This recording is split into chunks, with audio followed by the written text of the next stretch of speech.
안녕하세요, 여러분. 인생 살다 보면입니다. 오늘은 매우 중요한 주제로 찾아뵙게 되었습니다. 살면서 우리는 정말 다양한 사람들을 만나게 됩니다. 그 중에는 우리 인생에 축복이 되는 사람도 있지만 때로는 우리의 삶을 크게 망가뜨리는 사람들도 있죠.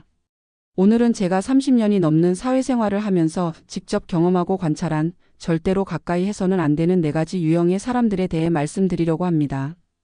특히 첫 번째 유형이 가장 위험한데요. 그 이유를 자세히 살펴보도록 하겠습니다. 첫 번째 유형, 은밀한 기생충형. 첫 번째로 가장 조심해야 할 사람은 바로 은밀한 기생충형입니다. 여러분, 기생충이라는 말이 너무 과하다고 생각하실 수도 있습니다. 하지만 제가 경험한 사례들을 들려드리면 아마 이 표현이 결코 과하지 않다는 것을 이해하실 수 있을 겁니다. 이런 사람들의 특징은 처음에는 정말 좋은 사람처럼 보입니다. 친절하고 배려심 많고 심지어 여러분의 일까지 자청해서 도와주려 하죠. 하지만 이것은 모두 여러분의 마음을 얻기 위한 미끼일 뿐입니다. 사례 1. 제가 실제로 경험한 일인데요. 직장에서 만난 어씨는 처음에 정말 좋은 동료였습니다. 새로운 직원이었는데 커피도 타주고 야근할 때 저녁도 사주면서 살갑게 지냈죠. 그러다 어느 날 갑자기 자기가 급전이 필요하다며 500만 원을 빌려달라고 했습니다.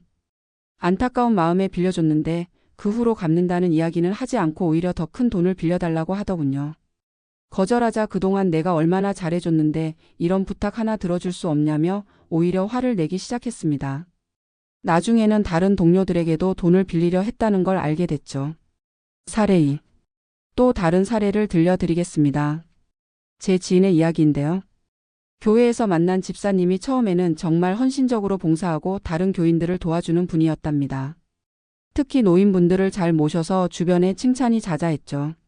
하지만 시간이 지날수록 이상한 점들이 보이기 시작했습니다. 노인분들의 통장을 관리해 주겠다고 하면서 체크카드를 만들어 달라고 하고 심지어는 은행 업무를 대신 봐주겠다며 도장까지 맡아달라고 했다고 합니다. 다행히 누군가가 이상한 점을 발견하고 신고를 해서 큰 피해는 막을 수 있었지만 알고 보니 이미 몇몇 노인분들의 재산에 손을 대고 있었다고 하네요. 이런 은밀한 기생충형의 특징을 자세히 살펴보면 접근 단계. 처음에는 지나치게 친절합니다.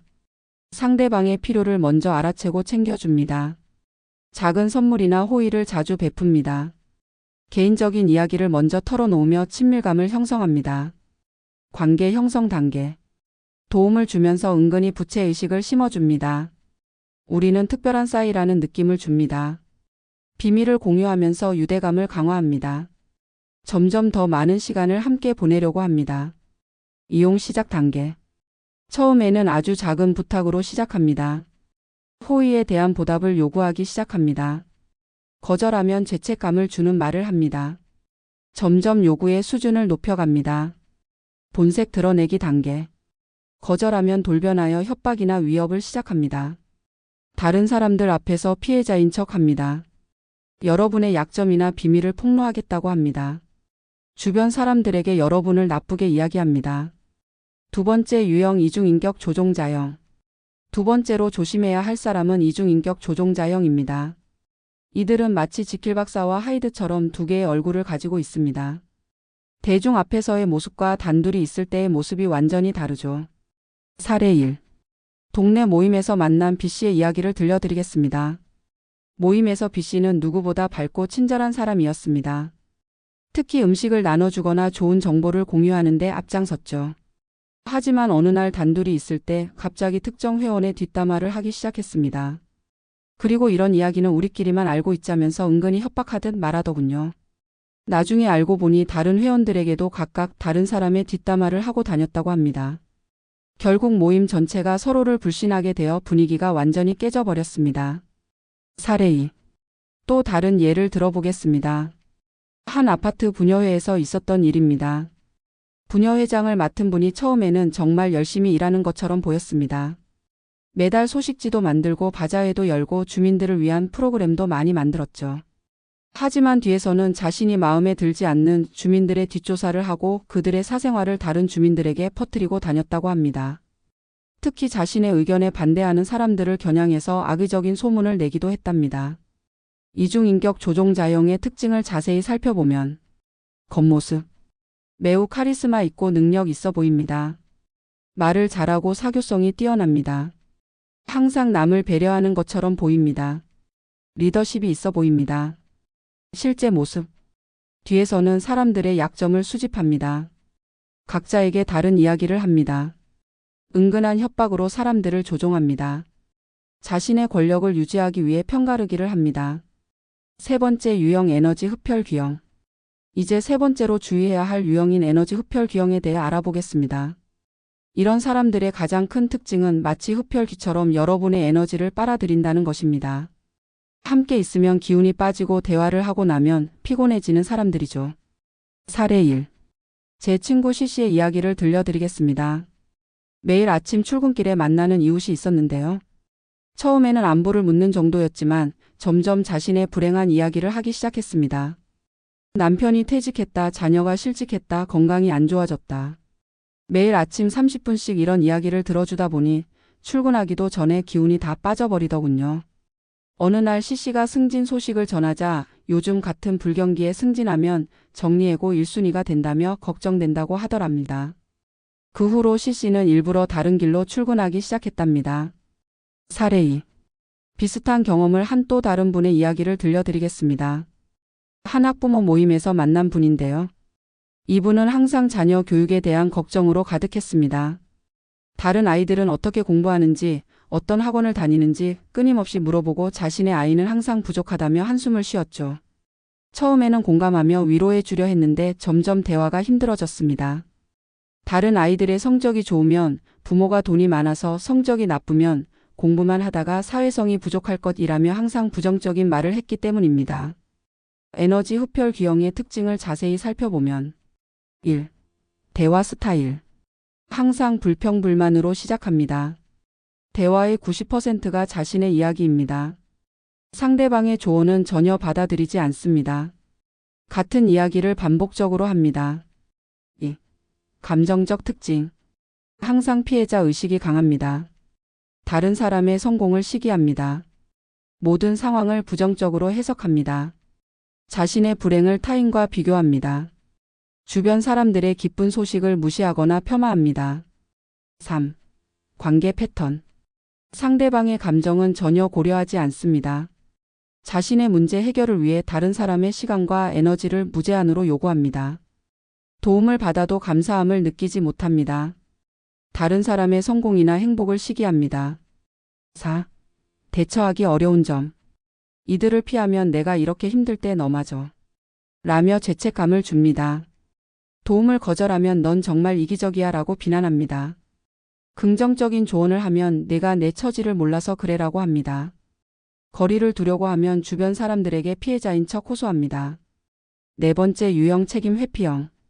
마지막으로 살펴볼 유형은 책임 회피형입니다. 이들은 마치 테플론 코팅된 프라이팬처럼 어떤 책임도 자신에게 붙지 않게 합니다. 사례 1. 회사에서 있었던 D씨와의 일을 말씀드리겠습니다. 중요한 프로젝트를 함께 맡았는데 D씨는 항상 자신의 일을 미루다가 마감 직전에 급하게 처리했습니다. 문제가 생기면 담당자가 자료를 늦게 줘서 회의가 너무 많아서 컴퓨터가 고장나서 등 핑계가 끝이 없었죠. 결정적으로 중요한 발표 날 자료에 큰 오류가 있었는데 이건 팀원들이 검토를 제대로 안 해서 그런 것이라며 책임을 회피했습니다. 반면 프로젝트가 잘 끝났을 때는 제가 밤새워가며 준비한 덕분이라고 자랑하고 다녔죠. 사례 2. 또 다른 예로 한 동호회에서 있었던 일을 말씀드리겠습니다. 회비 관리를 맡은 회원이 있었는데 회비 사용 내역을 보고할 때마다 숫자가 맞지 않았습니다.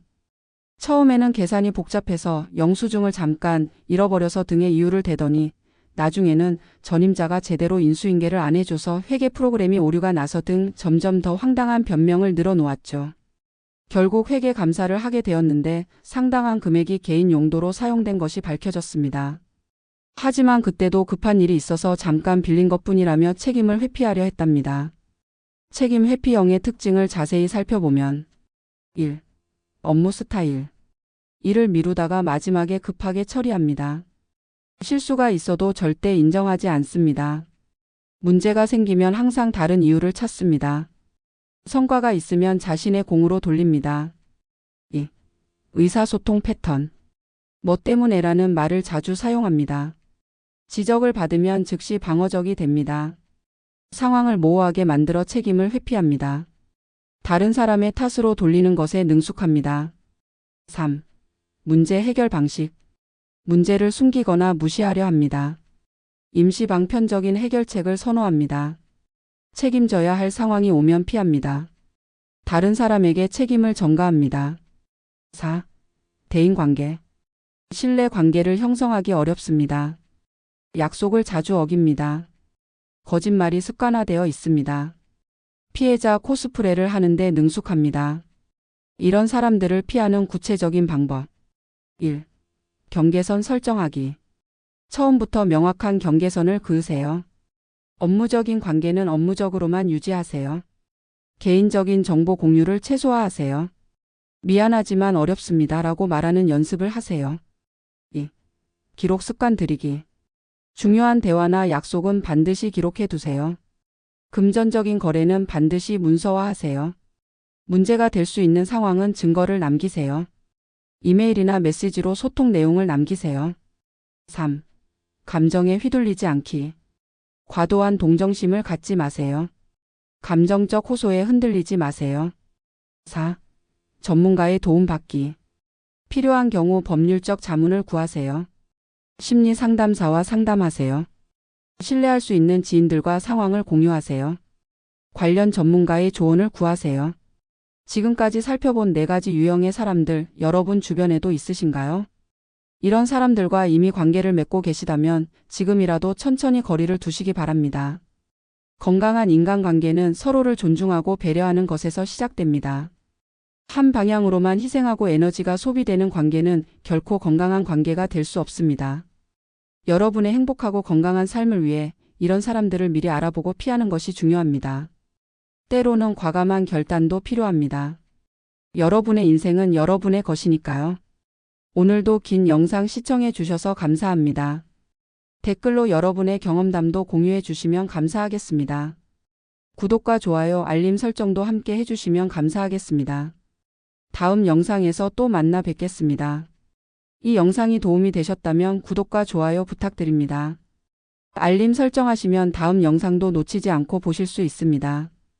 댓글로 여러분의 생각도 꼭 공유해 주세요. 다음 영상에서 더 좋은 내용으로 찾아뵙겠습니다. 감사합니다.